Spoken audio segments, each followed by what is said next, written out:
Welcome to the Dark Night Podcast with tap dance artist Andrew Nemmer and pastor Mike Freeman, exploring St. John of the Cross's seminal work, The Dark Night of the Soul. Listen to their conversations as Andrew spiritually prepares for his groundbreaking 12-hour overnight performance, Dark Night.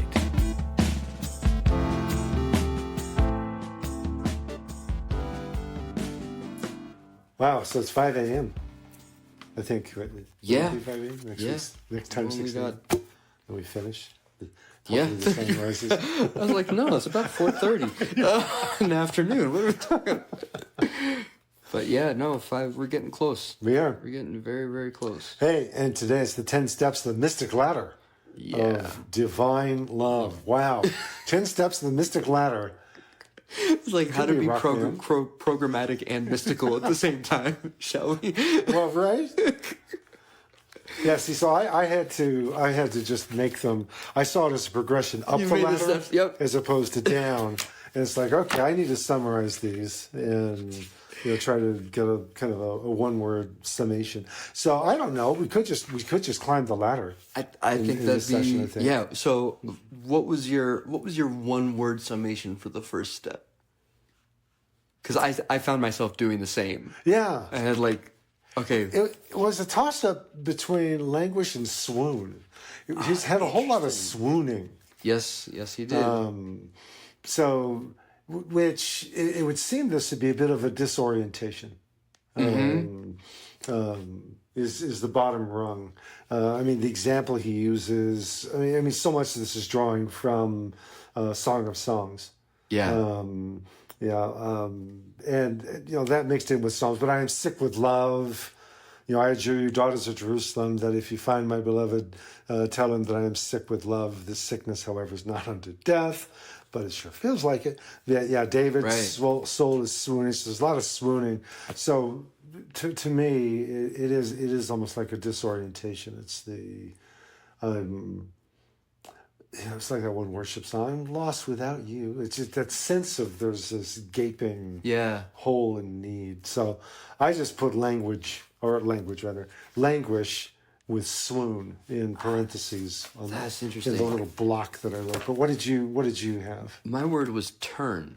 Ooh, interesting. As in, I started to think about okay, what is that moment that happens when you just find yourself falling in love with something or someone?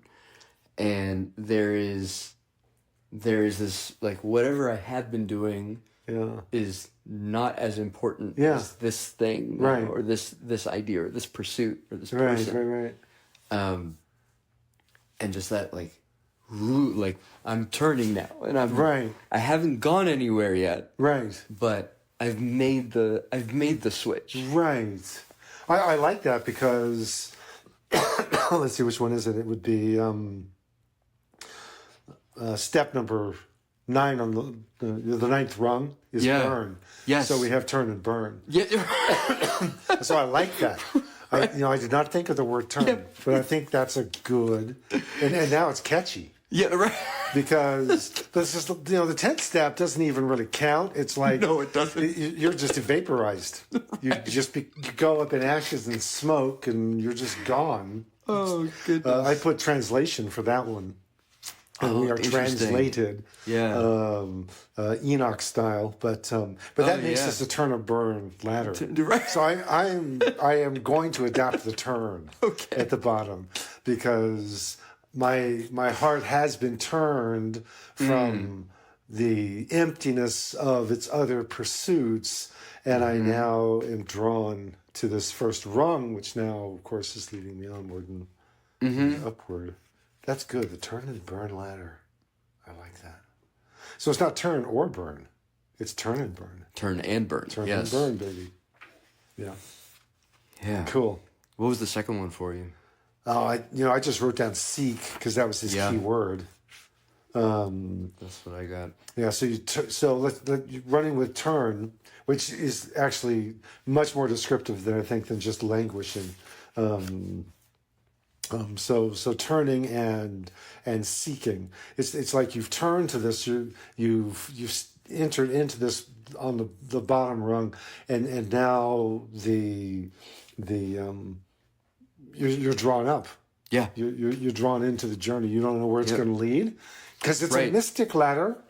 Right. It's not a defined programmatic ladder. It is a mystic ladder. So Right. Our sight isn't necessarily the thing that we're correct. using. We're learning to rely upon other senses, which I think Yeah. has been we've touched on that several times in these conversations. Yeah. But to seek God without ceasing. The bride says, once I get back to Song of Songs, she sought him by night upon her bed when she had swooned away, according to the first step of love, and found him not, and said, I will arise and seek him whom my soul loveth. And of course, you have all those. You have those David Psalms. Seeking the face of God. You have Mary Magdalene seeking. I thought it was interesting because the footnote had commented on his take that Mary Magdalene sought him so earnestly that she didn't even notice the angels at the tomb. And I think the footnote just says, well, this is the reading in all the manuscripts and editions. The reference is presumably to verse 14, but check out 20:11 through 13. Yeah. So maybe it's not that she didn't notice them; it's just she wasn't captivated by them. Right. She had a greater purpose. Yeah, I mean, it's like, okay, yeah, fine, there are angels in there. Where's the body? Right. Where's fine. Whoa, look at you in your robes. Who cares? Where is my Lord? Yeah. So that's the valid, legitimate point, and that's the earnestness of seeking. No distraction there. I'm reminded of Hafiz when he is spending his 40 days in that cemetery, performing that rite of fasting and solitude, and all for the sake of his love. Yeah, single. But then single-mindedness. Gabriel comes, and it's just like, okay, forget her. Right. Forget her. Yeah. Who was I here for? I don't know, but this is what I want right here. So, Mary Magdalene, it's like, okay, no flashy dudes are going to take me off of this quest. So that's the earnest seeking. So I appreciated that, and even the clarification, because I think that's helpful. But yeah. Cool. So how about the third rung? So we've turned, and we now are drawn irresistibly, as it were. I think irresistibly is actually not a bad word. Not to go full-blown Calvinist or something, but it is an irresistible draw. Can you get off this thing at this point? Well, considering, I don't know what he would say. Is if this is the dark night and this is the spirit, we've already gone through the dark night of the soul, where the senses, that purgation of the soulishness. Right. Purgation of sense, then purgation of spirit. And a lot of people that's a turn back point for a lot of people. Yep, sure. So I'm not sure. I'm wondering if this is in fact the dark night of the spirit, because that is this section here. Yeah. It's like we passed through that, so it's like there is no turning back at this point. I wonder, because he talks about the ladder of divine contemplation earlier. Oh, he did, didn't he? And he models that of next to talking about Jacob's ladder. Yes. The vision of the ladder. And so I think this idea of kind of going up and down it's a part of that one. Yeah. And he talks about somewhere here, and it's not coming to mind right away. Where? Here it is. In chapter 20, section 3. So this is the 8th step. Okay. He says, on this step of union, the soul satisfies her desire, but not continuously. Certain souls climb some way and then lose their hold. Yes, that's right. He did, yes. For if this state were to continue, it would be glory itself in this life. And so he's talking about the 10th step, effectively. Yes. And thus the soul remains therein for very short periods of time. And I think there was even some other step where it was like, be careful on this step because you could lose everything that you've gained up Yes. until this point. Yes. Um, So we do have the potential of yeah. jumping off. And I think that resonates. It's like, even in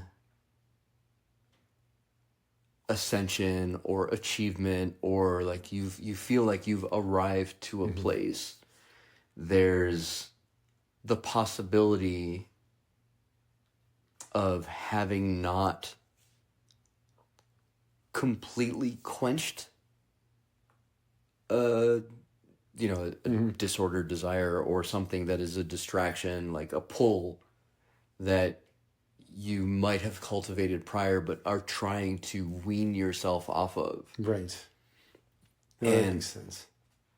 I think part of it is being gracious with oneself, but also being sensitive to the quality of the pull. Yeah. Like, if you used to just jump to act in a certain way, Right. but you've gotten to just notice that you would have acted in a certain way, like, that's progression. That's a good thing. Yes. And something I think like worthwhile celebrating in the in the scope of this kind of journey, because you're on the way to, well, it's not an immediate physical response anymore. It's now, okay, now you can see it intellectually, you can see it visibly, and your body doesn't jump. You're like, okay, cool. Then next, it might not even register, right? But those are steps, I think, along the way of purgation. Right. That I would rather it just be a complete purge right away. It would be nice. Right, it'd be lovely. But well, and I'm thinking how Paul, 1 Corinthians 9. I mean, 1 Corinthians is what? It's like mid-50s. So you're getting close to the last decade or so, entering the last decade of Paul's life. So he's been up the rungs of the mystic ladder. But he talks about how that he exercises self-control in all things, like an athlete to run the race, lest having preached to others, I myself should be disqualified. Right. So that does carry this healthy sense of this isn't a guarantee. It's not like an escalator where you just get on and you're borne up this thing. This is very much an arduous climb. Yeah. And hence many will weary of this and will release. Yeah. Well, I think anybody who's tried to learn something new, especially in a physical activity, will have bumped into the idea like, this is Romans. I want to do this new thing, but I can't seem to get myself to do it. Right. I find myself doing the old thing. And there's tons of practices or kind of tricks of the trade that you can try and do to get yourself disengaged from the frustration and engaged in the repetition. Yes. And then at some point, unbeknownst to you, because you're outside of like the mental anguish, you just start doing the new thing, and it shows up a little in a little bit of like a, oh, it's working now kind of way. Right. Well, I'm thinking of, just thinking of these other analogies, physical activities and such, to go back to the arena of dance, which, for me, again, with my journey, having no sense of rhythm whatsoever, Navin R. Johnson, the jerk, can't keep a bit rhythm, can't keep the beat, find the beat, connect with the floor. And I just remember in those early years, it's just all the basics. It's the basics, and you feel like you're never going to get them. But there was one of these like world-class dancers who wins competitions and such from Calgary, I think, Armbruster. he came down and he put on a workshop and was teaching us line dances. And it was a dance I Never Knew is the song and the dance. And there was no way. That's like up there on the rungs of the mystic ladder of dance. It was up there. But what was really cool is that when I watched him doing that, I knew that was beyond me at this point. That's it's up the ladder. But the when I watched him do it, it was like it was not just that I wanted to do that, but it's like I could do that. Yeah. I mean, it's not like I'm going to start really working hard to do it, but it's like this is like a preview of where I can be. Yeah. And so that was beautiful. Like rather than a discouraging thing, because you'd think somebody who's like a master at something is like, oh man, I could never be what you are. But it's like somehow just his manner, the way he did it, I was drawn into it. Yeah. And it invited me further up. Yes. Up the ladder. And so I think that might go into some of these other ones here where he's talking about, I mean, the next one is the fervency. Where there's a little bit of anxiety. I mean, that's rung 3. But I guess it's like number 5 is the desire or the hunger. Yep. And I think that's what he fed in me at that point is I was languishing down here, seeking, but languishing. And I felt stuck on those first 2 rungs. Yeah. And then he comes in and I just was blown away with just his movements on the floor, and I could feel it. Yeah. And I could feel that like embers of possibility within me that he was blowing on. And that did. I mean, it drew me up the ladder. And I'm nowhere near his level, and it's not about being near his level. But it drew me up into a higher level of what's there for me to explore. Yeah. And I danced that every time I dance that one, I can feel the joy of Armbruster doing it. Oh, cool! And it's a kind of it's a polka. It's a faster line dance. And that to me, that's a good image of what we've got here. There are a lot of people that do jump off on those first 2 rungs. I've seen this on language study. People get a taste of either Greek or Hebrew or both, and then I'd like to go ahead and learn the grammar. But then they run into the grammar and they meet their first declension or their first conjugation. And I'll even teach it that way. I don't teach where you're memorizing conjugations and reciting them because I believe it should be something that's more organic. But they just get overwhelmed because it just seems... And so it's like, okay, so how... And how do you get beyond that? And there's something that fans into flame that desire, and as you get to that rung, it's like you're propelled. There's momentum. I think it does become increasingly hard to jump off the higher we come.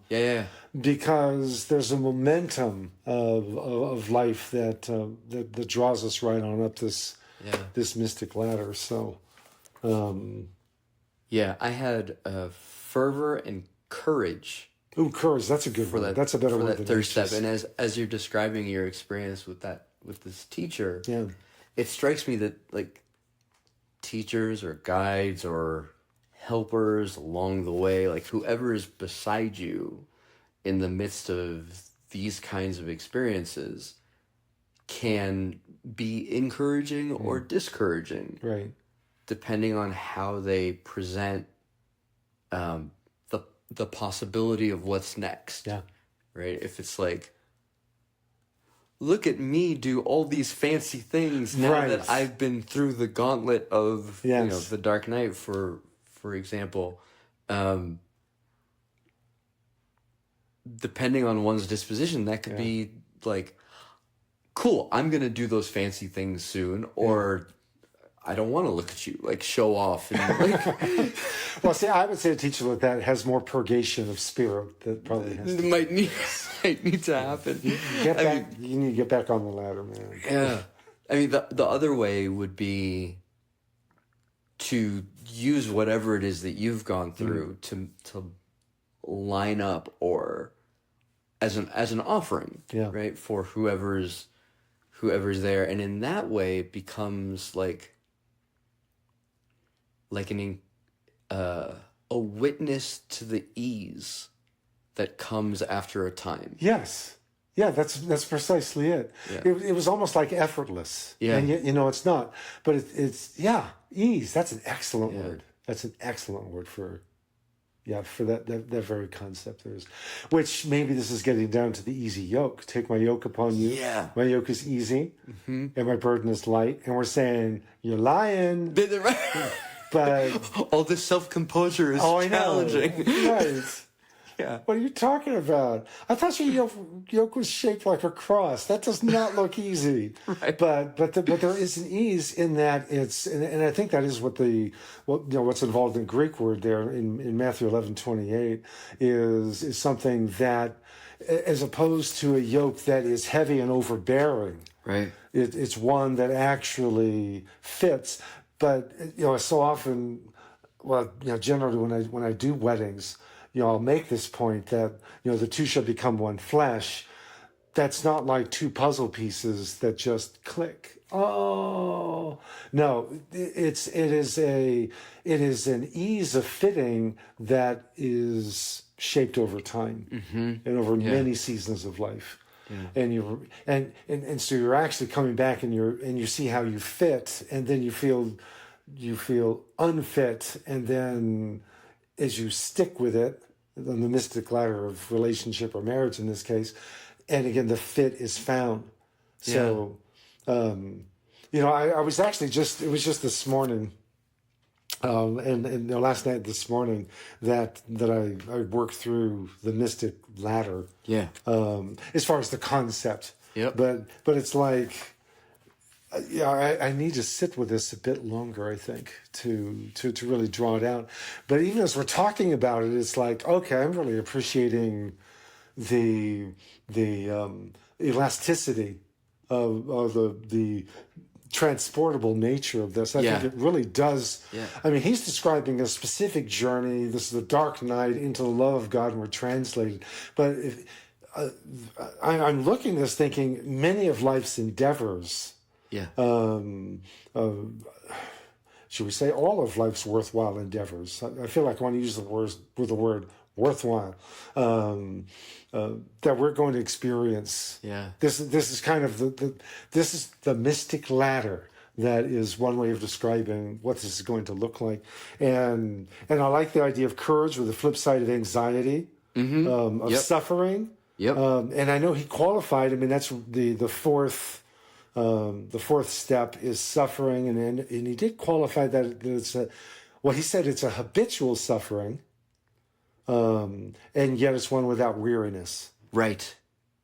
Which I thought was a very interesting elaboration. I mean, I've heard people say, is that kind of a Buddhist mantra that suffering is optional? Pain is inevitable, but suffering is optional. Yeah. So it's kind of our response to pain. Mm-hmm. I'm just looking at the suffering here, habitual suffering. Maybe it's not to get too technical, but it is the habitual endurance of extreme discomfort and stretching. Mm-hmm. It's feeling the burn. I know burn is coming up here. Well, it's ninth rung up there. That's kind of another analogy, another type of burning. But this would be that point at which I'm feeling the burn, and that's where I'm tempted to burn out. This is just too much and stop. But if you push through, yep. And it's like you're in this place. Yeah. But the fervency, which has an anxiety and a courage, which then draws you into habitual suffering, yet without weariness, because it's like you're moving through the pain. Right. It becomes like a traction. That you in which you find your feet, and you move on to the next one, which is this intense desire. I have desire and hunger. This would be the fifth rung. Did you have anything else? I had frustrated desire. Ooh, frustrated desire. I like that. Because Oh, yeah. Desire and long for God impatiently. right, Frustration. Oh, frustrated desire. Wow. Okay. it's So like we are I back want, right in. I want this, but it's not happening right now. And it's like, what do I do? Yeah. I don't feel Wow. like I can do anything more. Yes. I have this habit of Yeah. long suffering for the sake of Wow. my beloved. Right. And I'm now like, what's the quote from Rachel? Give me children, else shall I die. Yeah. Right? Yes. It's dramatic. Yes. Slightly. Right. But And then, of course, now Jacob's response was just as dramatic. Am I God? right. So Exactly. it's like, wow, that's such a beautiful conversation. Wow, give me children, else I die. Am I God that is withheld? Yeah. Yep. Wow. Well, frustrated desire. I mean, what better description for? I mean, we're right back to marriage. Frustrated desire. Yeah. Which in premarital counseling, you try to tell people, are you ready for a whole lot of frustrated desire? And I'm not just talking about sexual stuff. I'm talking just in general. You're going to be so frustrated because, especially if you're thinking this is going to be, again, that easy fit. Right. That we're just clicking, and that's a sign of true love. And it's like, no, true love is something which is born over a lifetime and reborn and reborn and reborn. Yeah. And the habitual suffering without weariness, which simply means that you're pushing through this thing. But yeah, frustrating desire.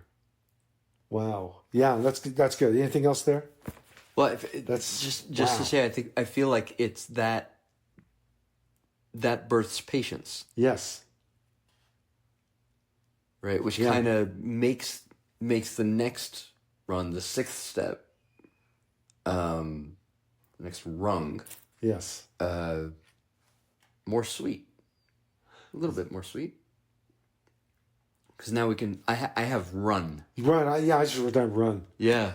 It's like now we can run freely. Well, and you look at that. Okay, so look at that progression. Okay, so we start with the turning to this. Mm-hmm. Then there's the seeking, the desire, fervency, which is which gives us courage in the midst of anxiety. Yep. Can I make this? Can I do it? Yes, and then we move through the suffering, the frustrated desire, and it's like that sixth rung is where it's movement. Yeah. It's like we find the pace. It's like, boom. So the half of this thing is a struggle, and it's almost like we're moving. We're 1 to 2 to 3, then the 2 and 3, and 4, and then back to 2, and then do I want to turn away from this thing? No. Then you're back up to now you're to 5, but then you're back to 3. But when you break through to that sixth rung, that's just like, man, you're moving. Mm-hmm. And I, again, going back to the dance floor, it is, at this point where I can, in a class, take on an intermediate level line dance. Yep. And it's making sense the first time through. Right. And I don't take that for granted. Yep. It's like, before, I would have just said, okay, I'm just going to sit back and watch this thing. Because it's like I'm nowhere near to where, and I'm just going to be standing in the middle, just lost and sure. And so that point, I mean, it is such a joy when you realize that you've moved through these other rungs, and the rungs lead to the. Okay, I was going to say the runs, but that sounds really bad. That's a different thing. No one rejoices at the runs. But it's like we're running now, we're moving. Yeah. So I just totally destroyed this. People listening, now they're just, okay. Different mental image. Yeah, totally different mental image. But this is a good run. But it's moving. Go ahead. Yeah, no, for me, it feels like the first 5 shape our relationship to this particular desire. Yeah. And this is 6. Yeah. It's the 6th one. Such that we can now be free in our desire with the beloved. Like, it's hopefully, but maybe not, like most spiritual pride, like all the things that would get in the way that of a desire which is fundamentally good, right? Desire of the beloved, we can say is fundamentally good, but Yes. there are other things that can grow up in that Yeah. that would distort that pursuit. Those things get frustrated. Right. They get weaned away. Yes. And at some point, there is this, oh, I can just run now. Yes. I can be free. Yes. I can trust that the way I relate to this is good. Yeah. It's clear. It's clean of any chaff. Yeah. And I think to go back to a dance analogy, it's not just familiarity. It's not just the technical aspect. It's like understanding the approach to the thing. Yeah. Exactly. That, over time, even if I'm not technically proficient, I can navigate a higher level class. Yes. In the back. Yes. And still get something from it because my approach is Yes. okay. I don't shame myself. Right. I don't feel guilty for not having been ready. Yes. I know where I'm at. Yeah. And I know what's being given, and I can grasp for what's useful for me. Yeah. Yeah, totally. Well, I just continue to be struck by the fact that I think when we turn Yep. to the ladder, we expect the next rung to be run. Yes. Yeah. And it's like, no, that's number 6. Yes, very true. You have a whole lot of seeking and fervency and anxiety and courage and suffering that's going to be habitual suffering. Yes, without weariness, because ultimately you've been bitten by a bug and you're going to be, but still you're going to feel it. You're going to be feeling that. And then you have this frustrated desire. So you have the first 5 rungs are, it's purgation. You could almost label alongside her, this is purgation of soul or spirit, whichever one you want to put there. But it's like when you get to that 6th one, it's suddenly you're feeling it. And once again, going back to the dance analogy, what I find most satisfying about that, when I realize that I am getting this. I'm getting this move. Mm-hmm. I'm seeing this dance. I'm feeling it. It's like I realize this is a result of having absorbed something. Yep. It's like the dance is in your bones now, and you didn't know how much it was in your bones until this moment. Right. And it's just like, whoa. Yeah. Look at me go. Yeah. What? Yeah. Yeah. What? Who would have thought? And I think most of the people that we see in whatever aspect of life are often, like, people get lifted up as examples when they look like they're at the 6th step. Exactly. Right? We don't lift somebody up at stage 5 where they're frustrated and they're still trying, but they can't seem to. We lift people up at stage 6, and so we don't see the first 5. Right. Going back to the things that happen in secret. People traveling in disguise. Indeed. There is a lot of formation that happens outside of the public view. Yes. And we're encouraged often to just show the finished product. Yeah. And in the creative arts world, there's this idea of just showing your work as a way to gather attention. Mm-hmm.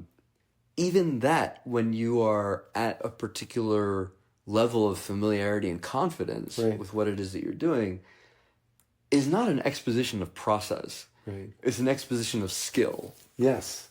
Right? And so it still, for me at least, it still doesn't grab me as something that says, here, look at how I work this out. Mm-hmm. It's almost like, here, look at how good I am to be able to find this quickly. Right? And I wonder where in a transactional culture or a market-driven culture do we get the models for how to work the first 5? Yes. Right? Not just how to be at stage 6. Right. but how to work or exist in the first five, quote unquote, well. Yes. You know. Exactly. No, that's huge. That is huge, and I mean, you're right. I think in just about every field of human endeavor, that's what we're treated to. We're treated to people at their peak. Yep. In the zone. Yep. And we have no idea what's gone before, and that would bore us to tears.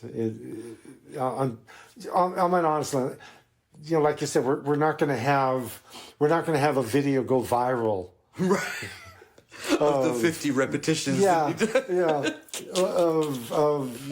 don't know, Liberace, and all the times he's, da da da da. It's just like, wow, that's gone viral. Boy, he sucks. No, we get it with the performance, and we just think, wow, what an amazingly talented individual. Yeah. And the times where I have, where I've been asked to go up and like to quote, to recite the Book of James, for instance. Yeah, sure. Or recite the Sermon on the Mount.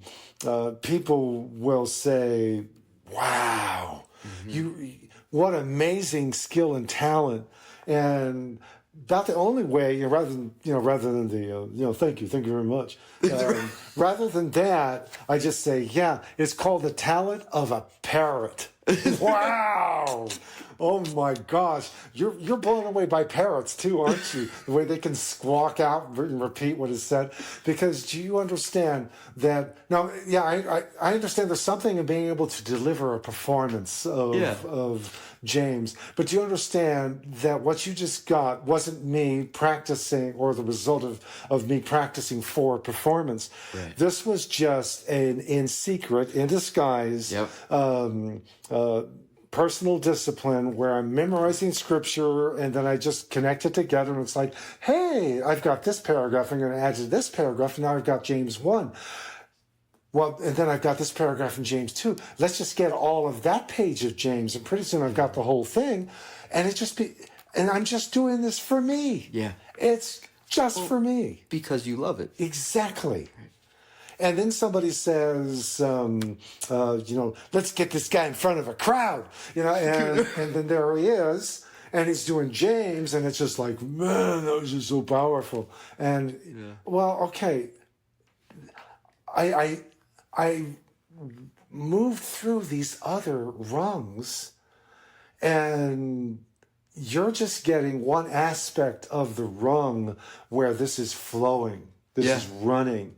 Well, you were, in another analogy, it's like you took the descent for the sake of love to practice, and then the exaltation is like, that's amazing. Let's share this. Exactly. Right? For the benefit of whoever else. Now the question that I confront in the performing arts a lot is the benefit for the other person the skill that you're displaying, or is the benefit for the other person the impact that they can have by hearing James out loud? Right. Yeah. And yes. Oh, that's so good. And yes, it is. My hope is always to undermine the skill. Yeah. Right. I think that's my parrot comment. Yeah. Is I'm trying. Yeah. 100%. Would you forget the methodology? Mm-hmm. This is actually really mundane. It's called repetition, repetition, right. repetition, repetition, repetition. Whole lot of mistakes. Yeah. I can talk to you about repetition, repetition, repetition if you want. Yeah. But yeah. No, that's spot on. It's the difference between that was really impressive and that was really moving. Yes. Yeah. I saw that. Yeah. And it's like, okay, now we're talking. Yeah. And if you even inspire someone, not to perform on a stage, but it's like, whoa, you mean I could carry scripture with me like that? Right. Yes, you can. I can carry whole books. You can carry whole books in you. Yeah. And if you ever find yourself in solitary confinement for whatever reason, they will not be able to drive you mad. Right. Because you're going to have enough stored up inside of you, you can tap dance that out in your cell all your days. Yeah. It's the Book of Eli. But yeah, to have that kind of impact and that goes back to you talking about the kind of teacher that you have. One Yeah. is displaying his mastery to wow you with his ability, which is so unsatisfying. It's such a waste of spirit, I would say. But the other, to be so impacted by someone's craft that it unlocks your own inner potential. In essence, it moves you to turn Yes. to the mystic ladder. Yep. This is something for me. I can do this thing. Yeah. And I think that as I look at this now, because this is the power of a conversation. Right. Because, we haven't talked about the mystic ladder or anything. No. When I read this, I thought, this is going to make a great title for an episode. The mystic ladder. Climbing the mystic ladder of the divine love. Oh, how esoteric. How marvelously intellectual and philosophical we can wax at this point. Oh, yes, we are such deep, mystical people. And it's like, this is like human endeavor. Yeah. You can. This is like a paradigm or a metaphor, a picture that you can take, and I'm just looking at this application across the field. And I've said this, I know, but it's just seeing this. It's just like, what a useful image. Yeah. To communicate, and you can just you could just drop into this chapter at this point. Yeah. Without having taken the journey. Yeah, and this might just go right over your head, but I think it's the benefit of going through all these conversations, and then the context, and now it's like, that's the beauty of all it this. strikes me. It just comes together. As I kind of got here, I was looking forward to this chapter, and once I started reading it, part of me was turned off because I was like, we need another metaphor now. Really? A ladder so performative. Yes. It's like, what are you trying to do to us? St. John of the Cross? Like, not another one. And then to sit and realize we both had kind of a similar intuition to say there's a key element to every one of these steps, and what is that? And it lands in this larger application is really cool. Yeah. And I mean, we're only on step 6, and there's 4 more. Yeah. What do you have for step 7? At this point, I just want one word. Yeah, for each of these. And so 6 is run, and then I just wrote bold. Yeah, boldness. Yeah, boldness. That's what I had. It's almost like, it's almost a reckless abandon at this point. It's just going for it.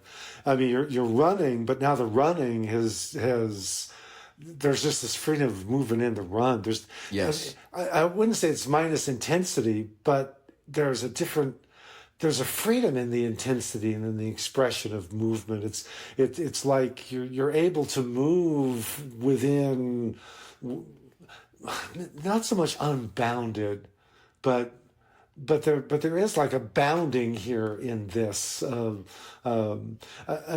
thought, again, because I'm always thinking biblical words and such, and he's quoting texts, but in Greek, key word in the New Testament for boldness, when Paul says and pray that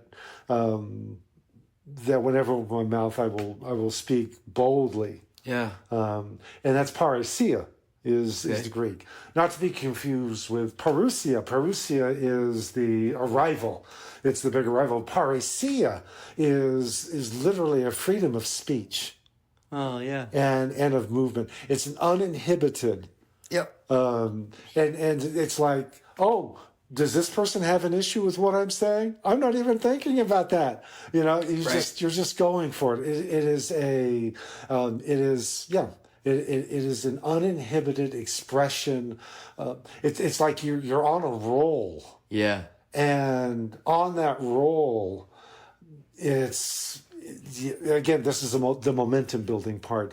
Yeah. It's almost like the first 5 rungs is we're trying to find the groove. Yeah. And we're missing as much as we're finding, and that's the languishing, that's the anxiety, the frustrating desire, and so forth. We're looking for the groove, and it's like the the latter steps, it's like we find it.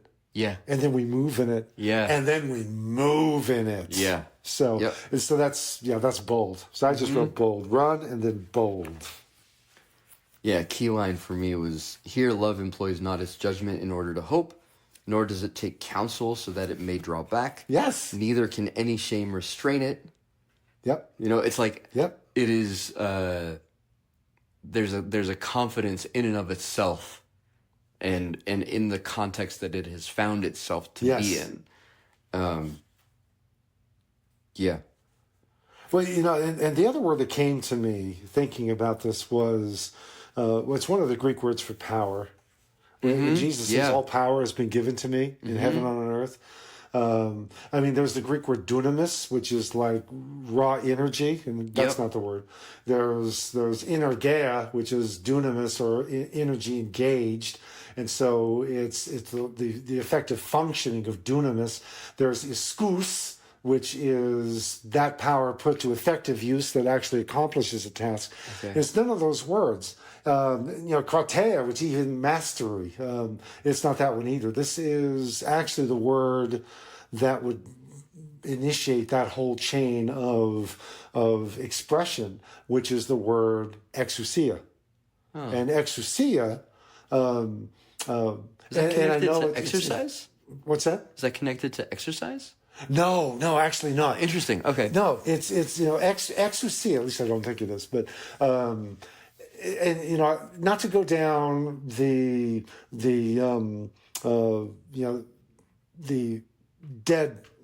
dead end of making too much of etymology. Words are more than the sum of their parts.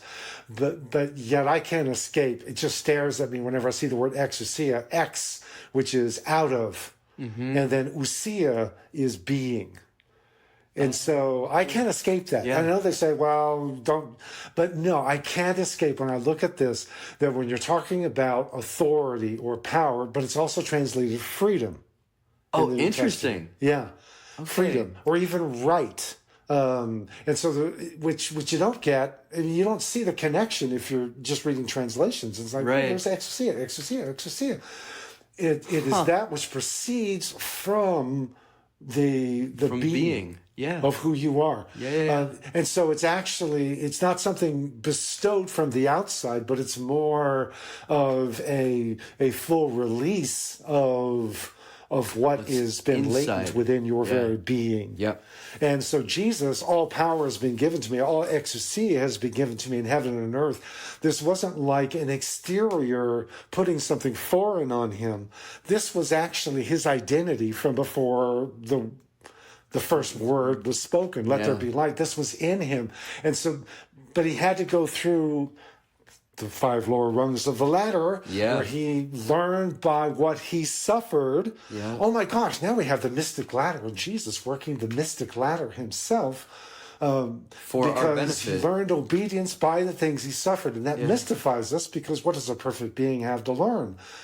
But no, Jesus learned by the things which he suffered, which means he worked through the anguish, the anxiety, the frustrated desire. He knew these rungs very well, because they're common to humanity, is what it means to be human.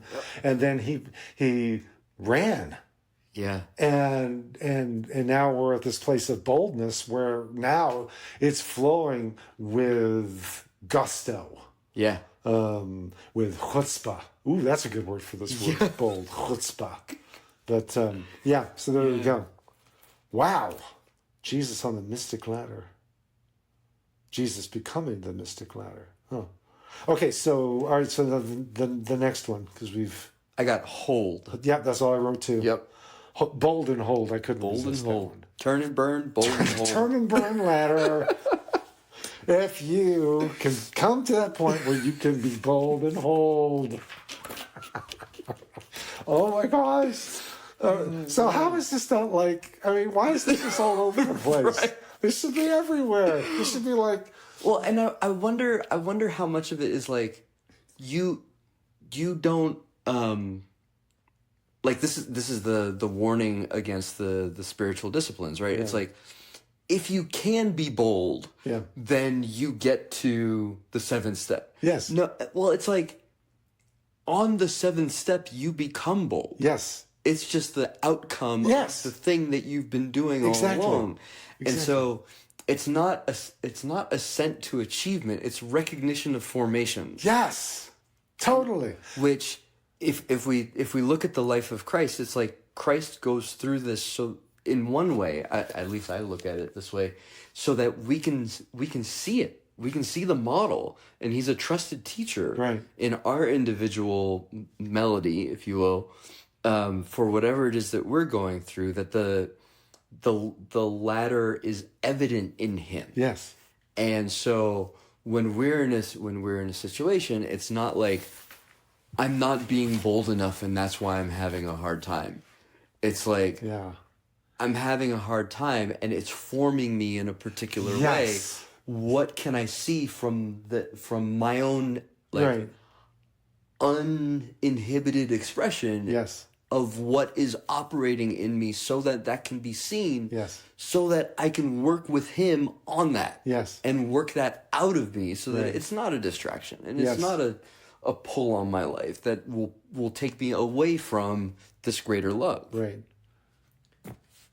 Well, yeah, okay, and so this actually points to me, points me to the big distinction that Paul uses just in the words of how he describes these two alternate planes of existence, and this is what we call the works of the flesh and the fruit of the Spirit. Galatians 5:19 through whatever it is, 23, 24, 22, I guess it is.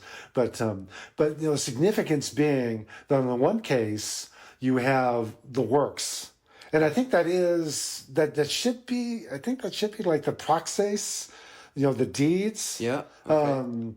And so, gosh, I feel like I should make sure on that because I want to be sure on that. But the point being that if we're talking about a production or a manufacturing, Yep. the works of the flesh involve. There's a whole lot of human toil. It is just erga. That's what I wanted to check. Okay, yeah. It's just erga or ergon. Ergon is work. But it's the works of the flesh, but it's the carpos, singular. We just, so often we say it's the fruit of the fruits of the Spirit. There's 9 of them. No. This is the carpos. It is the fruit of the Spirit. And what's significant with both of these, they're both portraits, and there are no conjunctions. It's just agape, kare, erene, makrothumia, Christates, agothosune, pistis, prautes, and krateia. It's just a flow, because it's the rung is what it is. It's like there's a fruit that emerges. You can't manufacture boldness. No, not at all. You try to I'm trying to think, what would that be if you manufactured boldness? Well, it's the person that you see try and do something, and like you ask one question, and the whole house of cards comes down. Right. It's the facade. It's the yes. Oh, you're putting that on. That's not coming out of you. It's taking on airs, as opposed to something being authentic. Yep. Which is why I go back to exousia, that which proceeds out of the reality of who we are, which is what fruit is pointing to. Fruit is coming from something which has been planted, and you have the nutrients and the essence of what it is now hanging on the branch. Yep. And it's not a production. It rather is a fulfillment, an unfolding of what was latent within. It's a function of natural processes. Yeah, exactly. Yeah. So it's not a forced or a facade, but it's just this authentic expression of what's within. Bold, and then of course number 8 is hold. So bold and hold. Yep. I don't remember if there's anything in particular on that one. Let's see, where is? I don't think we're gonna have time to get to the disguise. No, but I think the latter is sufficient. Yeah, I think the latter is sufficient. Yeah. I was okay with one metaphor. Yeah, metaphor is good. Like, oh, we got colors. So yeah, maybe I don't know. We'll see what the last three chapters, and if we can pull in the disguise, or basically I saw it as like the vestments. I mean, it's what we're wearing. But anyway, yeah, let's just stick with the latter. But yeah, they instead hold him fast without letting him go. The bride says, "I found him, whom my very heart and soul love. I held him and will not let him go." Yep. And of course, the unfortunate thing is if this is Mary Magdalene, then you have Jesus saying, "Touch me not, let go." Not No, yet. Not yet. So it's, Oh goodness. okay, got to know when to hold them, when to fold them. Okay, so Know when to walk away. my apologies to Kenny Rogers. Okay, so We already had run though. Know when to run. oh, that's right. Just to finish the That's chorus. right. Oh my gosh. Okay. So yeah. So the hold. I mean, that deals with it's a brief paragraph there on that. Yeah. Actually, each of these last ones are fairly concise. Certain souls climb some way and then lose their hold. For if this state were to continue, it would be glory itself in this life, and thus the soul remains therein for very short periods of time. Yeah. So talk it's like about the most Daniel. intimate Yeah. connection Yeah. at which you experience the burn. Yes. Yes. Yes. Yeah, at this point, again, I'll stick with this idea of momentum. Yeah. There's a momentum as we run, and then we're in the boldness, and it's like we are not relinquishing this. This is It's was it Eric Liddell? Was he Chariots of Fire? He was the Chariots of Fire guy, I think. I think that's right. So when I run, I feel his pleasure. Right. Yep. We're in full running and feeling his pleasure mode here, and so we hold. Yeah. And then then it's the burn. Burn it with makes sweetness. the soul to burn with sweetness. I love that. Yeah. The step is Because there's always this analogy of like burn with passion. Yes. And this feels it does. fundamentally different. It does. Right? It's not the I carry fire within my belly to the XYZ. Yes. It's almost like I carry, I carry the fire that burns with a sweet aroma, such that when I express myself, there is goodness that comes to others. Yes. As opposed to a confrontation of passions. Yes. Yes. Yeah, this is precisely. This isn't a conflagration of passions and stirrings. Right. There is. It's like there's a serenity. Yeah. There's a serenity in this. Yeah. So maybe this isn't Bruce Springsteen. Oh, I'm on fire. Because I think that song is about a whole lot of frustrated desire. We're down the ladder. Right. We're back down to 4. Yep. So this is a level where you are burning, and it is a sweet burning. Yeah. This isn't. I was thinking Jeremiah. Yeah. If I held it within me, it's like fire in my bones. Right. I must speak. That's like, here it is. Yeah. And that's the frustration where he's in conflict. There's no conflict here. No. No. And this goes back to the log that has been consumed. oh my gosh, yes it does. Totally. I think it goes back to the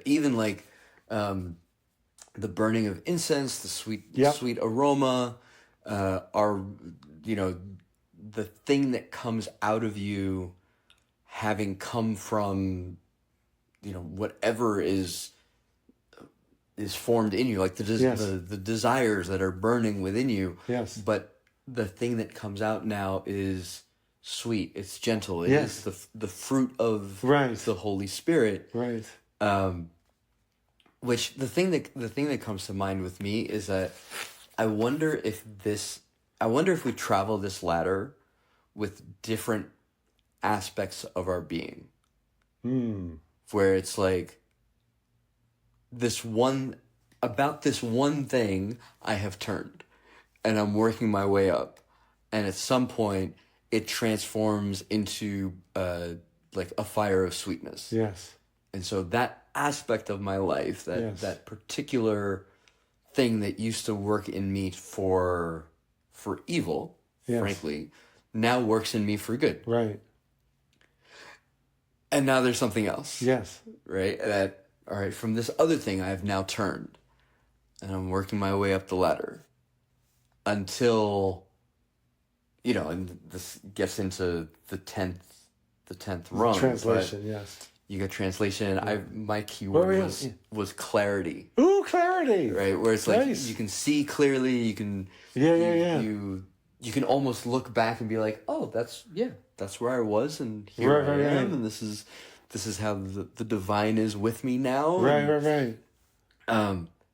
But to be in that way for all of my person, in all things, feels like, okay, yeah, that's going to be the end. Yeah.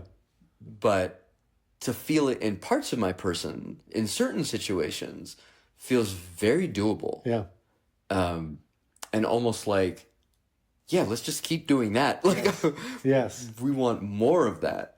I suspect it doesn't feel good to have to go back down the ladder for another turn at all. But yeah, that's one thing that did come to mind. Yeah. Where it was like, because I don't want to wait to get to the 10th rung for like all my person. Right. But I wonder if a part of my person could completely. Yes. And then, I've got other things. Well, it's almost like trying to go through the Sermon on the Mount in order, where, okay, we've dealt with anger and contempt, and we've dealt with cultivated lusting, and okay, now I'm working on loving enemies, and then maybe generosity comes later, and kind of not being manipulative and kind of strategic in every move that I make. But I'm not necessarily focused on doing all those things all at once. Right. Or thinking that I'm going to have perfection in all of those things all at once. But maybe some. Yeah. Right? I think that's a reasonable expectation of the journey, is that maybe some. And maybe the rest is like the thorn in the side. Yeah. Yeah. No, that resonates. Yeah. Well, especially when you think of it in terms of the Sermon on the Mount, or even go back to the fruit of the Spirit. Look at the 9 of these. Mm-hmm. And it's like, well, I'm doing good with 3 out of 9, so I'm 1/3. Yep. Yeah. Well, maybe the question is, well, which of the 3? Love. Right. I say if you've got love, joy, and peace, well, that's a good place to be. The rest, hey, just hang on there, because the fact is, it's going to be okay. Yeah. But it's a natural flowering as opposed to a forced progression. Yes. And I think the running here is we're going to find, and I think you're right, I think we're going to find ourselves running and feeling his pleasure in different aspects of our being. It's not going to be a wide sweep across embracing all the possibilities. I think it's going to be probably more point focused, and that's part of it. It's kind of like Peter looking behind, and here he is with Jesus, and John is back there, and Jesus is telling him what's going to go down for him, and he's looking over his shoulder and saying, "Yeah, but what about him? What about that guy? Don't worry about him. Right." Don't worry about him. You follow me. Yep. And I know that's like 2 separate individuals, but it's almost like if we can, differentiate different aspects of us. It's like we feel like we somehow have to master all of this in order to finally get in. Right. And it's not about mastering all of this. It's about us being fully mastered. Yeah. as we're going up the mystic ladder of divine love, and we learn to not sweat the rest. Yeah. Well, if we give ourselves to a teacher, right, in a Yeah. classic apprenticeship, you don't learn all the skills at once. Right. Right? You're taught based on where you are and your personality. Your teacher often says, for you, this is the next step. Yes. For this guy over here, it's going to be something different. For this person over here, it's going to be something different. Yeah. But for you, let's work on this. Right. And when I first read Willard, and it was like that, the apprenticeship idea came up, it really personalized the whole journey for me, where Jesus would be the one who knows me the best. So I can entrust him to open up what the thing that we're working on together should be. Right. Cool. Okay. That makes sense. Now, that means I can also entrust him to not worry about the other stuff while we're working this stuff out. Exactly. Which feels reckless. Yeah. But if we're working this particular thing out, there's kind of like a reconciliation of all the other stuff that come along. Right. Yes. And so it's not that we're ignoring every other aspect of our life. It's just where we're at with that other stuff is okay for the moment, Right. while we work on this. Because it's not going anywhere. It's coming along with us. Yeah. And it'll be working itself out in ways that you don't need to directly be focused on this, because you cannot focus, again, for the Spirit, you can't focus on 9 things at once. Okay? Right. No matter how good you are at multitasking. But this isn't about multitasking. It's about a singular focus. This one thing I do. Yeah. And so what is that one thing that I do as I'm climbing this ladder, and knowing that the rest of me is following along, and it will be dealt with or not in turn. It's not about mastering all of that or getting that all up to a certain level of acceptable quality performance. That is where this becomes a ladder of achievement, which is what turns people off. Yep. Which was what hurts people. Yes, exactly. Right. Well, that's where spiritual formation or spiritual disciplines, it becomes such a turnoff, because people are tired of ladders. Yeah. Which again, your immediate response to this was, "Oh, please, Right. dear God, not another ladder, not another ladder.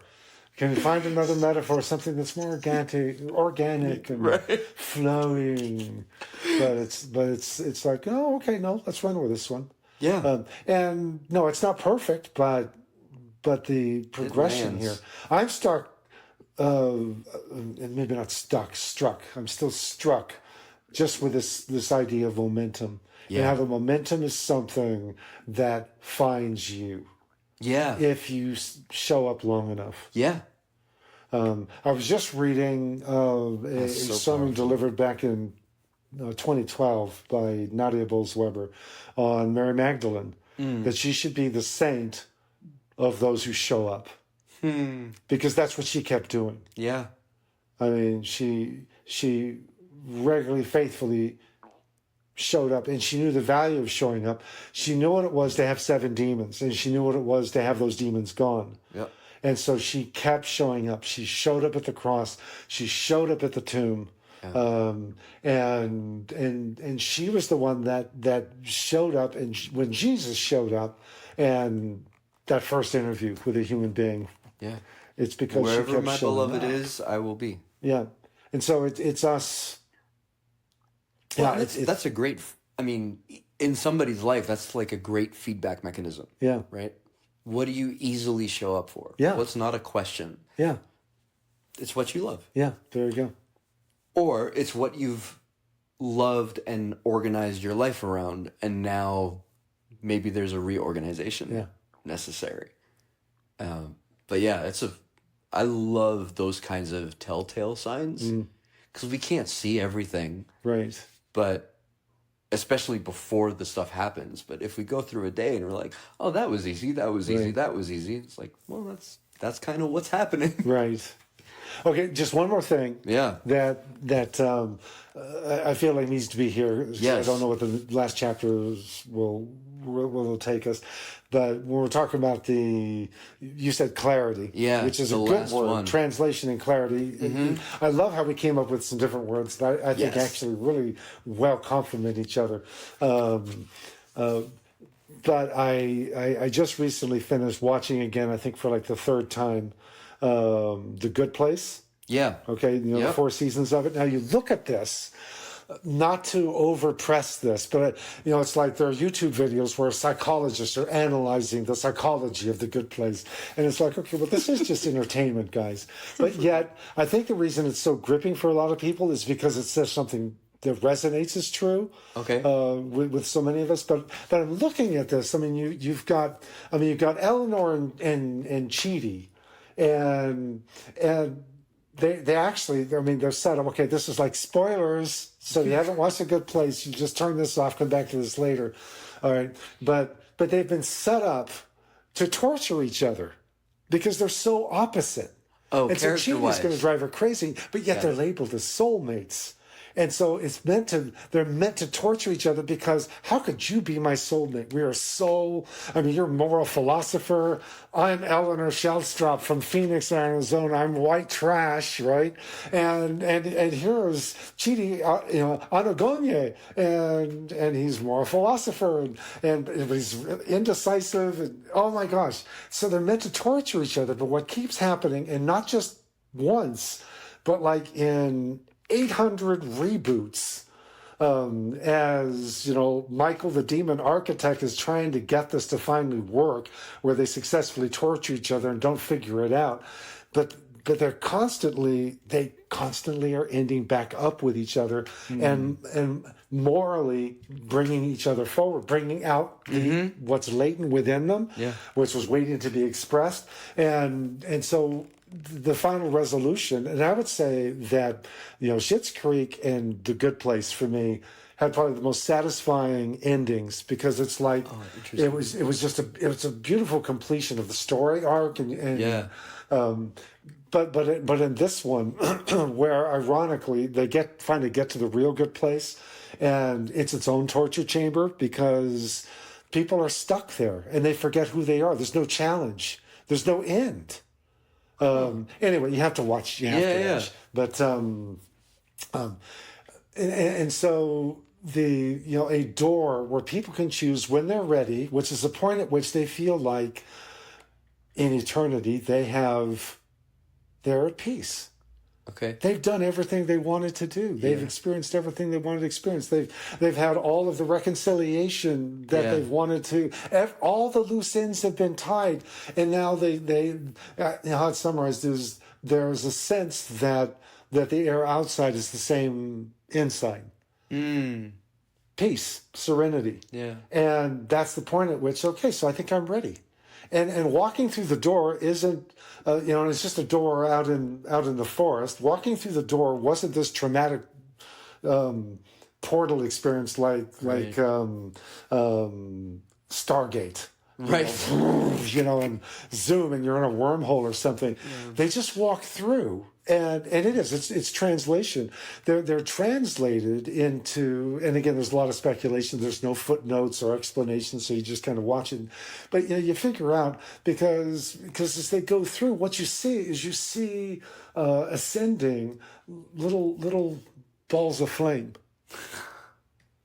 And those little balls of flame are coming back, and it's not reincarnation or something, but it's this one, and I think it's like a little ball of flame from Eleanor Shellstrop from Phoenix, Arizona, who went through this whole process of redemption and formation, and now has the clarity, and she goes through the translation. This thing comes, and it just lands and absorbs on someone who's about to throw away a piece of mail that wasn't addressed to him. And then he gets it, but it's like a nudge towards, no, let's do better than that. Yeah. And sort of reaches out and he gets it. But I'm thinking of the whole journey of that show, Mystic Ladder. Chidi was a moral philosopher. This is this is more of a theological Yeah. philosophy, but it's kind of his line of country. But when I think of translation, it's that burning, which isn't an intensity or a conflagration. It's more of an ease, Yeah. and a release. So Yeah, it feels anyway. like the log that has Yes, been consumed but still burns. yes, Right? And so it's like there's no more transformation Yeah. that's needed. yes. So It it's doesn't just feel like like- it has to go back and repeat the whole process again. Right. I mean, reincarnation sounds like, wow, no, Not a thing no, for me. just graduation, please. Yeah. I'll take graduation, whatever that looks like. Graduation is good. Yeah. But so I just have to say thank you, St. John, because I did not see this initially as a gift. Yeah. And I thought, ooh, mystic ladder. But then it's like, whoa, mystic ladder. Yeah. And I don't know how translatable it's going to be for someone who's just starting out. I think it'll kind of be like, which saint was that? Teresa of Avila that talked about the mansions. And, Yeah, the castle. yeah, interior the castle. castles. Yeah. And there's just these people going, I don't know what to do with that. Maybe this is the same, but it'll be fun to see if. Yeah. See what traction it gets with people, because it's like I think this feels more like a relationship. it does. Than It really the does. spatial traveling that Yeah. Teresa of Avila. I've tried to get through that one, and that's Yeah, it feels like a harder read than this. Yeah, I don't know. Let's not do that. Maybe No. it's going to be hard to top this one. I just don't know how we can top this. But one. This has been so good. But the latter does feel like this might be what falling in love feels like. Yeah, well, that's why my mind went to marriage. Yeah. Because it's falling in love, but it's so not what we think. Right. Yeah. Well, and So not. that's the reality, right? Yes. So it's not the pop song, it's not Right. the Broadway show, it's not the Hollywood musical. It is like the reality of what transformational love does in a person, There we go. and the stages. Okay, that was a good 5 a.m. session. Yeah.